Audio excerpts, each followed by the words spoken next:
sobre sabedoria.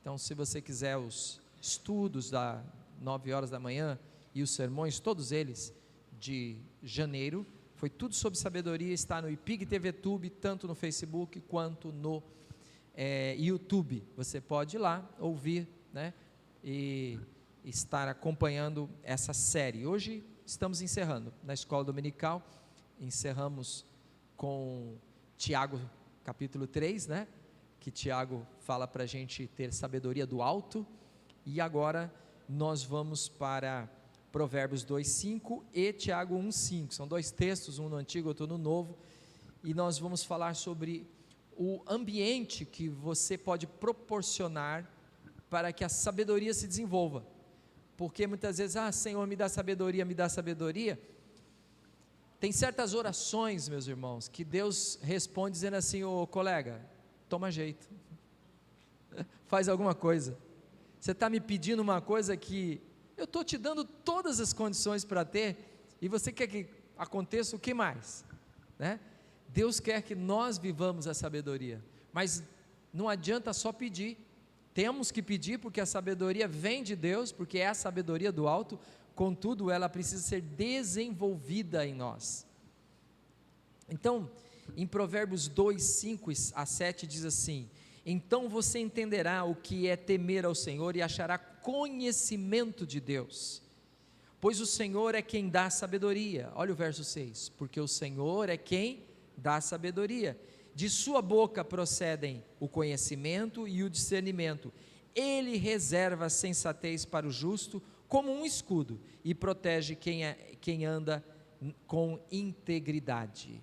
Então Deus, Ele dá, mas você pode perceber que nesse mesmo versículo, Ele está falando para aqueles que procedem assim, para aqueles que fazem desta maneira. Então é importante que a gente saiba a nossa parte, né?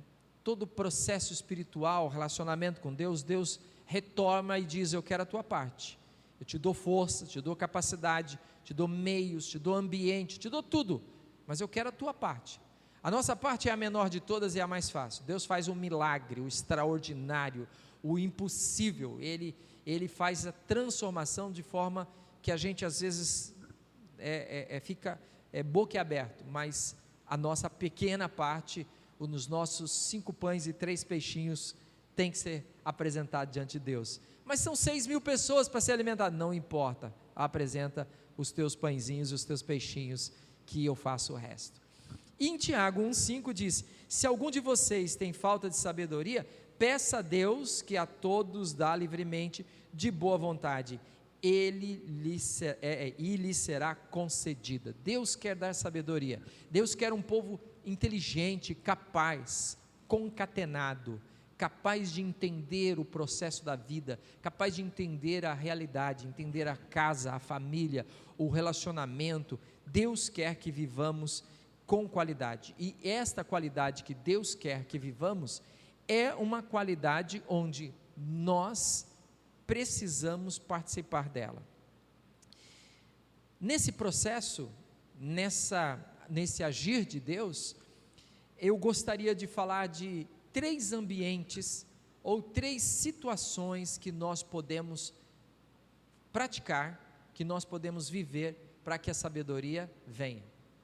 Vamos imaginar que está chovendo lá fora, né? E aí você precisa pegar uma água da chuva, e você tem um balde, e esse balde está na tua mão aqui dentro, a água está caindo, o balde está na tua mão, mas está tendo um problema, o balde não está no ambiente correto, ele está fora do ambiente.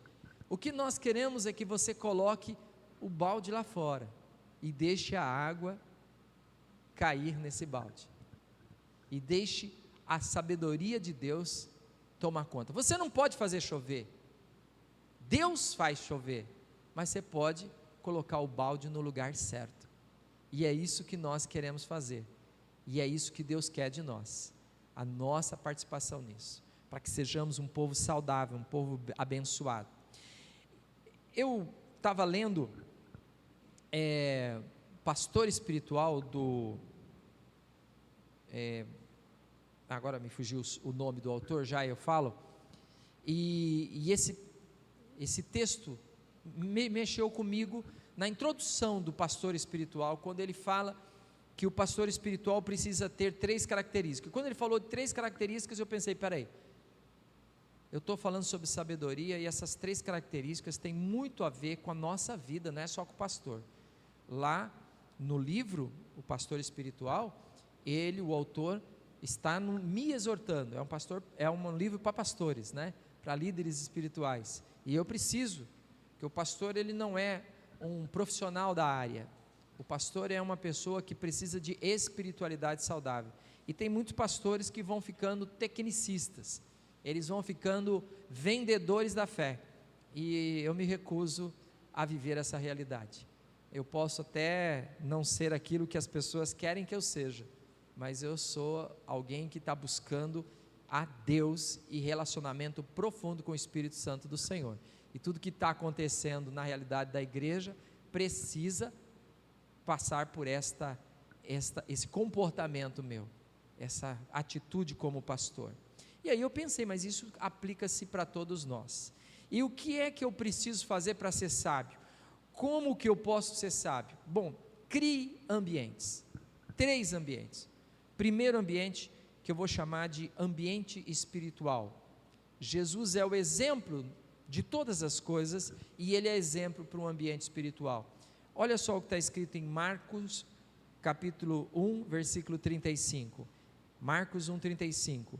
De madrugada, quando ainda estava escuro, Jesus levantou-se, saiu de casa e foi para um lugar deserto, onde ficou orando.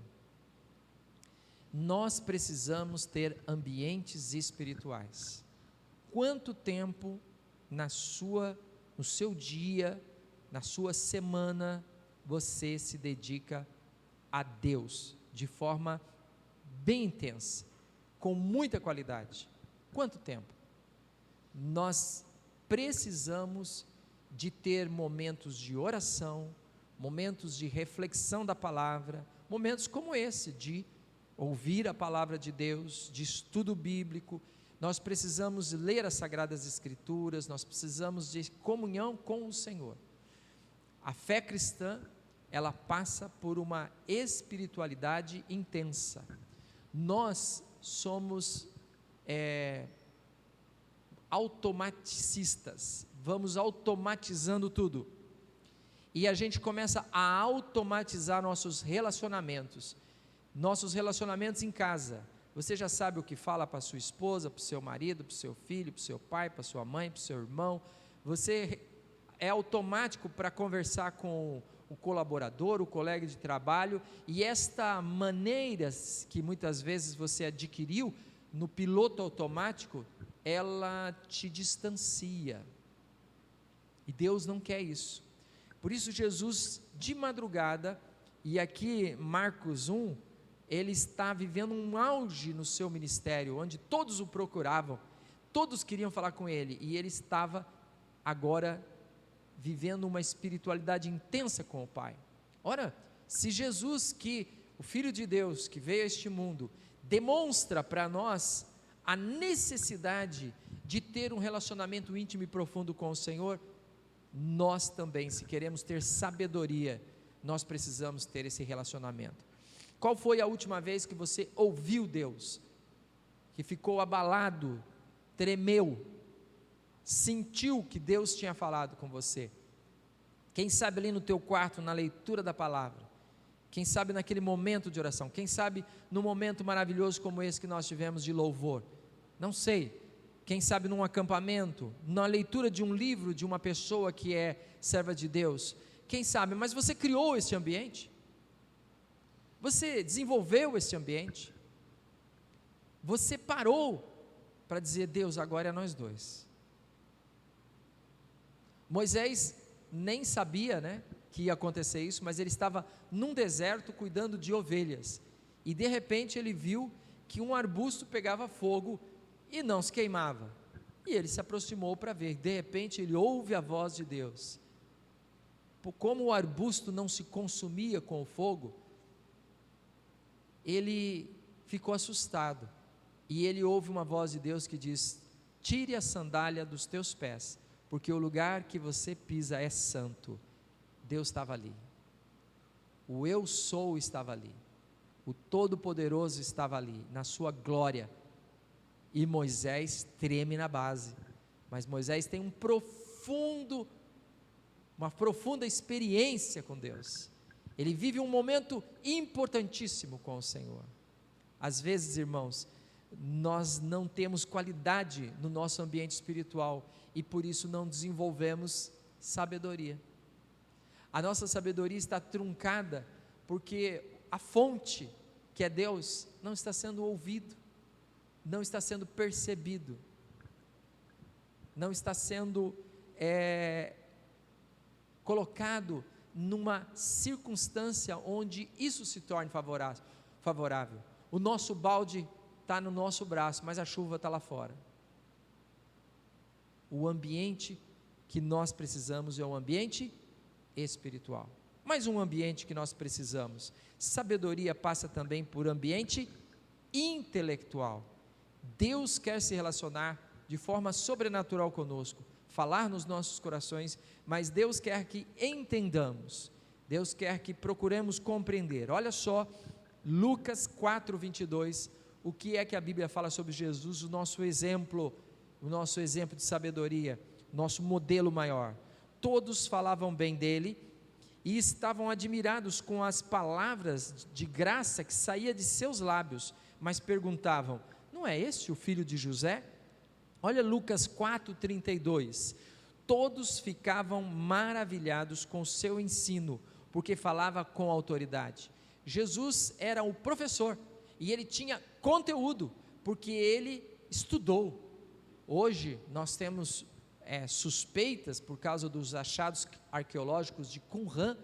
Em 1946, um pastor, depois da 47, um pastor, depois que terminou a Segunda Guerra Mundial, um pastor de ovelhas estava num lugar ali perto do Mar Morto, na região de Qumran, e aí então ele percebeu que havia uma caverna lacrada, fechada, e ele escavou ali naquele arenito que existia lá, e descobriu uma grande biblioteca, e essa biblioteca revelou que um grupo de pessoas da época de Jesus, os essênios, viveram ali esperando o Messias, e muito do que nós vemos sobre Jesus, sobre sua fala, estão nesses manuscritos que estavam nessa caverna. Se você gosta de arqueologia, é uma das maiores descobertas arqueológicas de todos os tempos, pouco divulgado, mas ela e ela nos dá pistas maravilhosas sobre a veracidade de Jesus. Talvez por isso que as pessoas não divulgam tanto,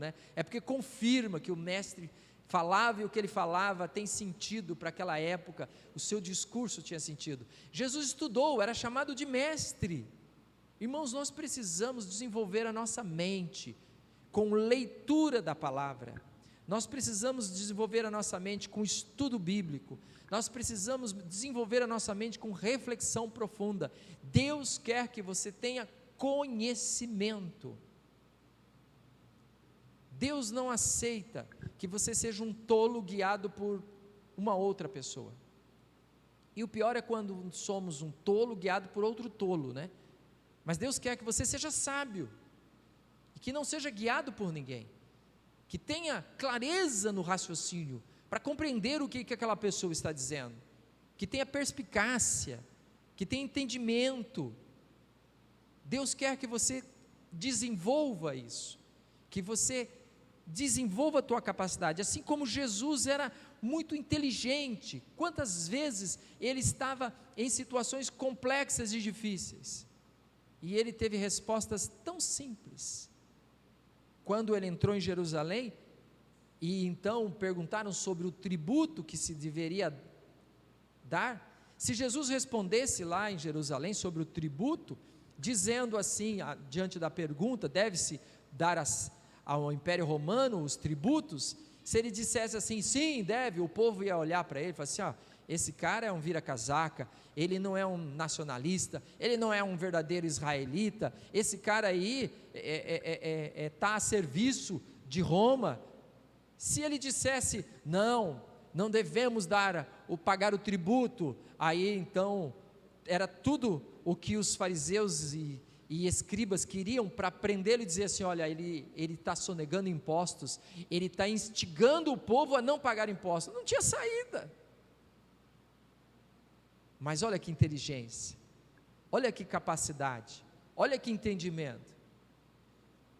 Ele disse simplesmente: dai a César o que é de César, e a Deus o que é de Deus.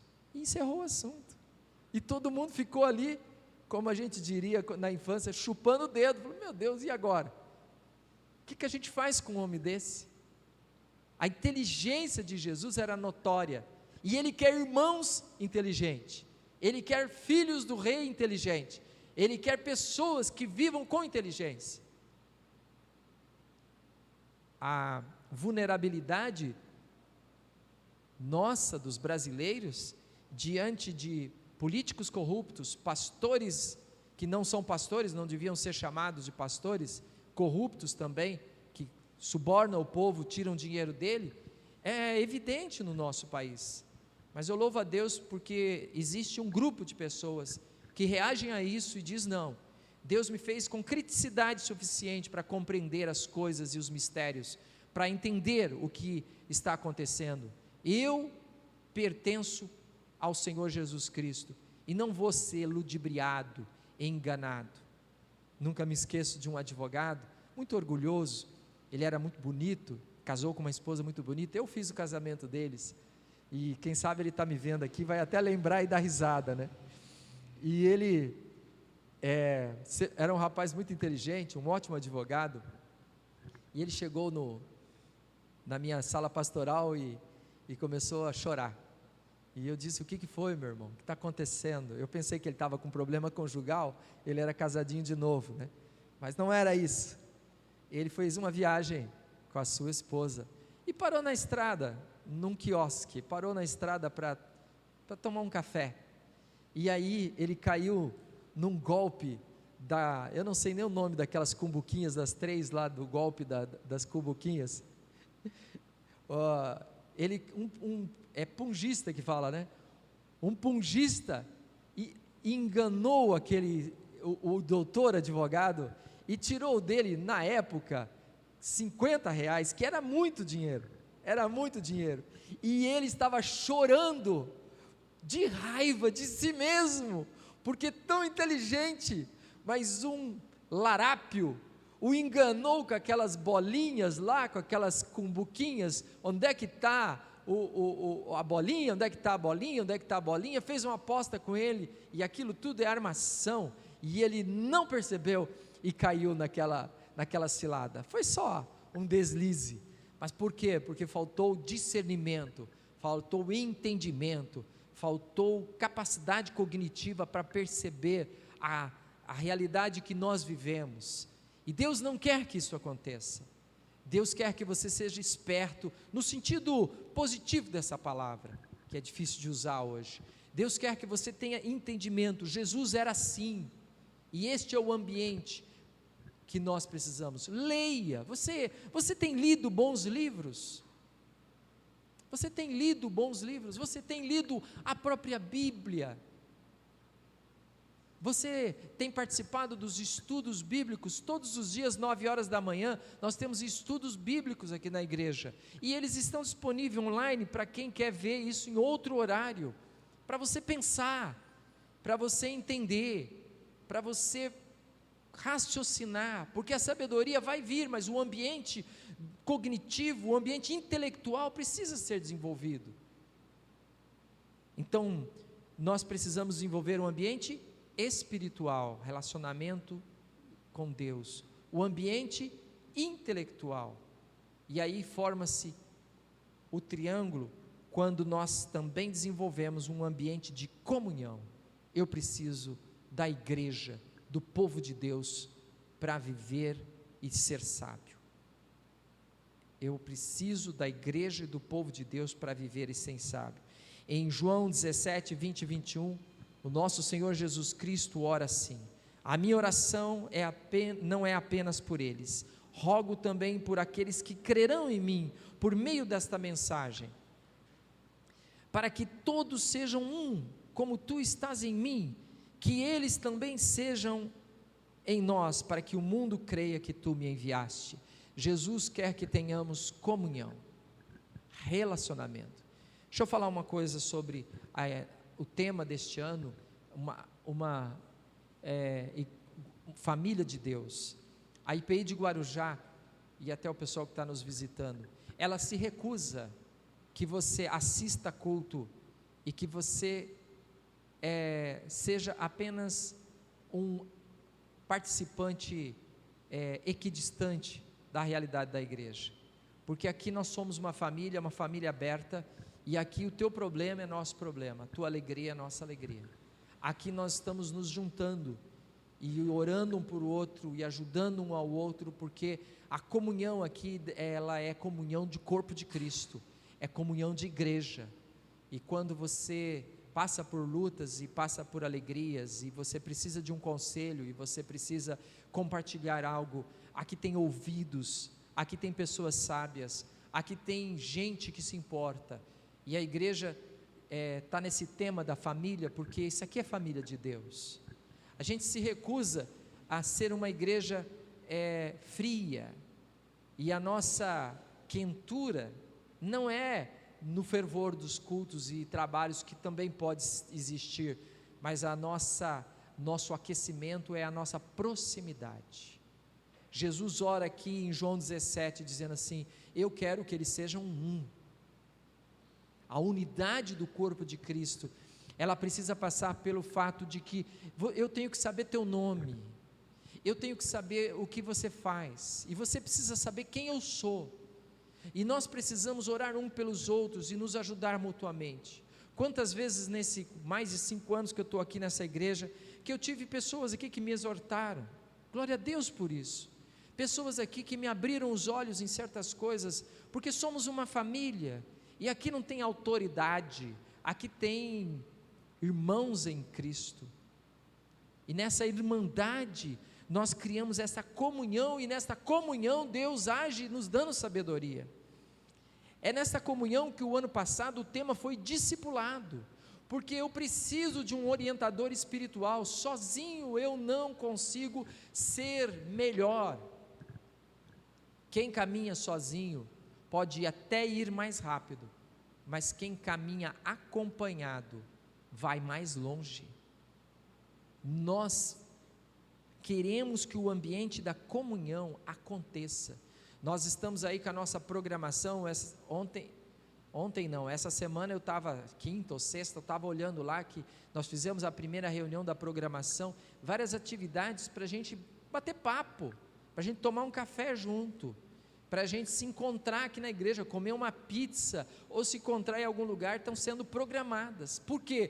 Porque nós queremos muito mais do que o culto, muito mais do que o estudo bíblico, muito mais do que a reunião de oração de terça-feira. Nós queremos participar da história um do outro, sem julgamento, sem se projetar como superior ou mais intenso. Não, nós queremos viver este ambiente de comunhão, porque sabemos que a sabedoria vai acontecer quando o ambiente espiritual, o ambiente intelectual e o ambiente de comunhão acontecer.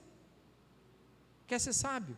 Invista na tua vida espiritual, invista no entendimento, lendo, pesquisando, invista nos relacionamentos. Quantos de nós fomos extremamente edificados por pessoas? Quantas pessoas foram tão significativas na nossa caminhada? Quantas palavras que uma pessoa falou para você que mudou a sua história, transformou a sua visão de realidade? Quando somos pessoas sábias, num ambiente espiritual, ambiente intelectual e um ambiente de comunhão, então isso gera produtividade. Nós poderíamos dizer que ser sábio, na realidade cristã, é ser alguém que produz. Produz o quê? Muita coisa. Nós podemos produzir salvação, levando o evangelho de Cristo. Nós podemos produzir ajuda ao necessitado, gerando diaconia. Nós podemos produzir exemplo, modelo, bom testemunho. Nós podemos produzir prosperidade, vida financeira, saúde boa. nós podemos produzir muita coisa, mas para a gente produzir temos que ser sábios. Para a gente ser sábio, precisamos criar os ambientes, criar aquilo que Deus está querendo que estejamos vivendo para que isso aconteça. Eu convido os irmãos a se colocarem diante de Deus e pedirem a Deus sabedoria. Tiago nos diz que aquele que quiser ter sabedoria, peça a Deus que Ele dá. Vamos pedir, mas pergunta para Deus, talvez até Deus diga assim, mas tem um outro aspecto, que você não falou, pastor, mas que eu preciso para essa sabedoria acontecer na minha vida. Deus é quem está aqui falando conosco, Ele está aí falando no teu coração, e eu fico contente porque Ele não precisa do meu sermão. Meu sermão se torna quase um pretexto para que o Espírito Santo fale com você, e eu louvo a Deus por isso, porque ninguém aqui é indispensável, todos somos irmãos em Cristo. Vamos orar? Ó Pai, nós